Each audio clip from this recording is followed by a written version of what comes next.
ચાલો આજે આપણે જવાનું છે હળમતિયા. હળમતિયા તો પહોંચી ગયા, પણ ના તો ફોટા પાડવાની મનાઈ છે ને શૂટિંગની પણ મનાઈ છે. આપણે તો યુટ્યુબમાંથી ને સર્ચ મારીને વિડીયો લઈ લીધો છે અને એ આપણે મીકો છે એમાં. અને ચાલો હવે દર્શન કરી લીધા છે અને પ્રસાદી પણ લઈ લીધી છે અમે હળમતિયાથી.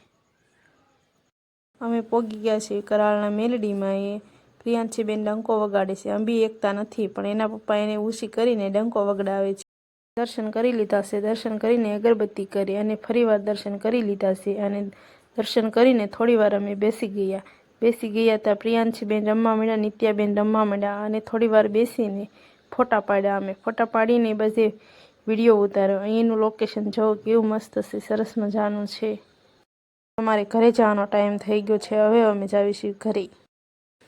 ઘરે આવીને મેં તો ફટાફટ ચા બનાવી નાખી અને નિત્યાને પ્રિયાંશીને ભૂખ લાગી હતી એટલે એને ફટાફટ ચા દૂધ આપી દીધું અને ગાંઠિયા પાડ્યા હતા એટલે ગાંઠિયાને ચા આપણે ખાઈ લીધું, રોઢો કરી લીધો. સાંજનો સમય છે. મેં તો ફટાફટ રાંધી નાખ્યું. ડુંગળીનું શાક બનાવીને, રોટલી બનાવીને, મરચાં તળ્યા અને શીંગ શેકી અને ખાઈ લીધું. ખાઈને સૂઈ ગયા. Good night.